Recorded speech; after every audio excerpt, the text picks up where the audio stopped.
For the first time, the inquiry into Nova Scotia's mass shooting heard in-person testimony from a key RCMP decision-maker from 2 years ago.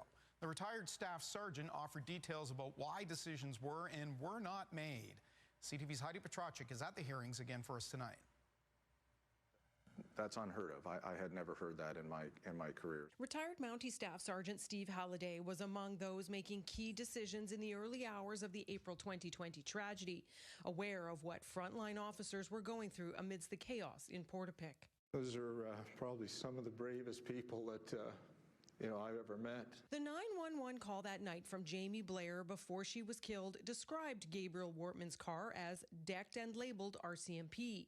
But in those overnight hours, documents from the commission show her information and similar details from survivors either weren't consistently passed on or even changed down the line, at different times described by officers in charge as, quote, a car that looks like a police car, a white Ford Taurus, probably rental, and in an RCMP notification to police throughout the province as, quote, an old white police car. So that information was available, it wasn't passed on to them, and what was passed on to them was incorrect. It was my deduction that the 3 vehicles registered to Gabriel Wortman were likely located there at that scene. That deduction proven wrong when the killer's common-law spouse described Wortman's fully marked replica cruiser to investigators after emerging from hiding. The killer's escape route out of Portapique, another late revelation. Forced to rely on rudimentary mapping early on, Halliday didn't realize the Blueberry Field Road was there until long after the gunman used it.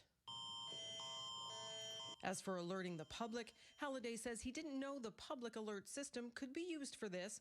But his own notes from just before 8 a.m. Sunday do indicate his desire to, quote, get that info out to the public ASAP. Halliday approved a public post about the marked vehicle at 9:49. The tweet wasn't sent until 28 minutes later. And again, that would be an unacceptable delay in this mass casualty. I would agree. We've already heard from several witnesses that there were too many cooks in the kitchen. Miller says findings like that are key to making any changes in the future. 2 more senior RCMP members are scheduled to testify at the commission tomorrow, and we are awaiting the commission's decision on whether to grant accommodations for several others. The commission did say in March that high-ranking commissioned officers with the RCMP will be taking the stand eventually.